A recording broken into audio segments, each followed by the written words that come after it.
It's over. It's over. It's over! The late 2010s and early 2020s is, in my opinion, the golden age of fullbacks. Yes, we've had legendary fullbacks, defensive fullbacks, attacking fullbacks, criminally underrated fullbacks, criminal fullbacks, but no less than 5 years ago, it felt like we had a crop of elite young fullbacks spawning every other game. Going to a football academy and seeing a young player say that they want to be a fullback used to be as common as going on Hinge and seeing a girl with a bio that says that her irrational fear is men. Thank you for your input, every straight woman ever. And although we still have a lot of elite fullbacks and wingbacks, I think it's safe to say that the golden age of fullbacks in the early 2020s is gone. So the question is this: what killed the golden age of fullbacks? Bruh, it is your boy, the Streets Champ, Toby Whirl, party time, excellent. And let's get on to the video.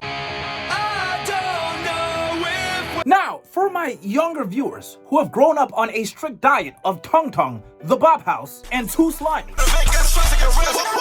there is a big chance that for your entire lifetime, fullbacks have always been one of the most important parts of a team. But for my generation growing up, if you were a fullback, you were essentially just a failed center back. Even Man U's most legendary fullback, Gary Neville, admitted this. Hell, let's even be honest with ourselves. When we were playing football as kids, if we were given the role as a fullback, it just meant that we were a shit winger. Which actually makes me wonder, why haven't we converted Petro Porco into a left back yet? Now, this is not me saying that before my time there weren't any elite fullbacks. Back in 1900 BT, and for those wondering what BT means, it means before Toby, aka the year 2000, the world of football had fullbacks like Giacinto Facchetti. He was a visionary, he was a revolutionary, but unfortunately, he was not Seth Rollins. Whilst most fullbacks at the time were playing fullback because either they were too weak to defend centrally, or too shit to pass in the middle, or too shit to help in attack, Facchetti redefined the role. I would say that he's the most influential Italian of the 1960s, but that honor has to go to my boy Martin Scorsese. I'm not acting like this era didn't have any other great fullbacks. There was also Ruud Grohl, Manfred Koltz. Toby, we don't know any of these old guys. Oh, okay, fine. There was also Carlos Alberto. Holy crap, the guy from FIFA. But let's stop horse f***ing around, okay? The fullback role didn't really start to spring to life until AT, aka after Toby, aka after the year 2000. Yeah, after the year 2000, right backs and left backs suddenly decided, holy crap, we actually matter on a football field. You had left backs like Maldini, who actually I should probably put in the tier of BT. And I should probably stop the whole AT-BT thing. Because the concept of human beings going from a term like before Christ to before Toby is equivalent to Chelsea going from having John Terry to Tosin, or Everton going from Lukaku to Tosin. Matter of fact, let's stop naming footballers Tosin. They're all shit. But it wasn't just Maldini. You also had Cafu. You had Roberto Carlos, who actually finished in second place for the Ballon d'Or. Lam, Zanetti, and Ashley Cole cheated on Arsenal, cheated on his wife Cheryl, my unloyal goat. Man, the 2010s weren't playing fair either, especially in La Liga. Now we had technical fullbacks like Marcelo, fullbacks that could lock you up like Dani Alves, and then proceed to get locked up themselves. Playmaking fullbacks like Jordi Alba, and maybe my favorite right back of all time, long-haired Sergio Ramos. Unpopular opinion, but I believe if he stayed as a right back for his entire career, he would have easily been the greatest of all time. But I guess he's gonna have to settle for being one of the greatest center backs of all time. The position that nobody wanted to play anymore has suddenly become redefined, and now it is time for the boom. During this little sweet spot era of the late 2010s and early 2010s, it felt like almost every big team had at least one elite fullback. And they were just spawning out of nowhere like seagulls in Finding Nemo. Liverpool went from the most boring right back of all time, Glenn Johnson, to the hottest teenager. What do you mean by that? To burst onto the scene and was also a technical prodigy with Trent Alexander-Arnold. Speaking of bursting onto the scene, while Michael Richards was pretty good for Man City, they upgraded big time when they got a technical juggernaut that could play at right back and left back with João Cancelo. Bro, don't even get me started on the rise of Alphonso Davies. I haven't seen a dude blow up this fast since Chief Keef in 2012. It's like during the pandemic, whilst all of us were sweating our balls off and having the worst haircut of our entire existence, whilst getting carried by our homies on Fortnite, Bayern Munich picked up a random kid from Canada, injected him with superhero serum, and the next time we watched them play, we were all thinking, yo, who's this random ass kid? And the man proceeded to start running up and down the wing like he's Accelerate from Ben 10. Remember what he did against Barca for the A2 game? I think I read somewhere that Semedo's wife actually divorced him after the game because she couldn't face him after he got absolutely donkey f***ed by a 19-year-old. And I believe hands down, the nation that benefited the most from this fullback boom was England. They had so many elite fullbacks. Trent, Reece James, Luke Shaw, Kyle Walker. It's just a pity they never ended up winning a trophy because they hired a local waiter from Olive Garden as their manager. Man, I haven't even had a chance to talk about guys like Akini, a man who you simply cannot say no to. Allegedly. Or even guys like Theo Hernandez, Trippier. Fullbacks had so much clout during this time that some nations' best player were fullbacks. You had countries like Austria with Alaba, and Davies has been the best Canadian since Nav pulled up to the scene. But the concept of the best player in your country being a left back is so funny because you know damn well y'all ain't winning shit. But let's be honest, the reason for this golden generation of fullbacks, it didn't start because fullbacks suddenly decided, you know what, we're FIFA Street players. It is because of great managers' tactics. During this time, they realized that the only way you're gonna maximize your chances of winning is by attacking. We are so far away removed from this mindset. So managers would deploy their fullbacks almost as pseudo left mids or right mids. This is what Pep Guardiola did with Kyle Walker and João Cancelo. These guys were getting pushed up higher than Wiz Khalifa. And then there was Liverpool. Now, before Liverpool had this fraudulent slot machine that has reduced Liverpool fans to gooning on Zoom, they had Klopp. His tactic was very simple. Have 3 midfielders that are going to do all the defensive work, 2 center backs that are going to defend too, and leave all the chance creation to his fullbacks, Robertson and Trent. And this, of course, led to one of the most competitive rivalries in Premier League history.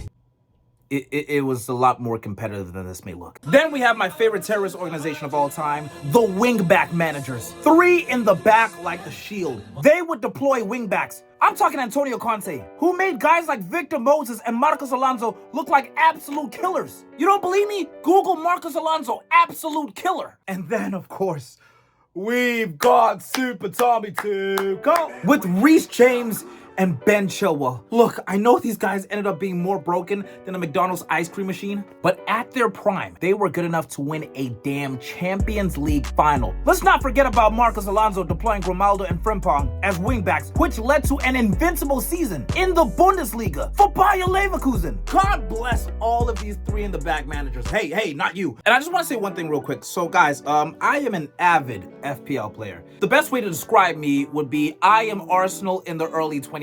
I always end up choking at the end, and I am terrible at picking good captains. But I have to say, man, there was no place that showed exactly how hot of a commodity fullbacks were than FPL a couple of years ago. Fullbacks were so good because not only were they giving you points for keeping clean sheets, but they were also great at getting goals and assists. Guys like Gavadio, guys like Trippie Redd, the fullbacks that I've been mentioning throughout this entire video. Bro, somebody like Trent Arnold was more expensive than attackers just because of how many goal contributions he used to get. But now we've gotten to the present day, and the reason why I've even made this video, the end of the golden age of fullbacks. It's gone. So the question is this: what killed the golden age of fullbacks? Guys, if you have been enjoying this video, then I encourage you to please like the video and comment down which rogue fullback you're honoring your like to today. Don't say the big names. You know what, bro? I'm gonna say shout out to the Everton legend himself, Mr. Leighton Baines. I want to say Arteta. I really want to say Arteta.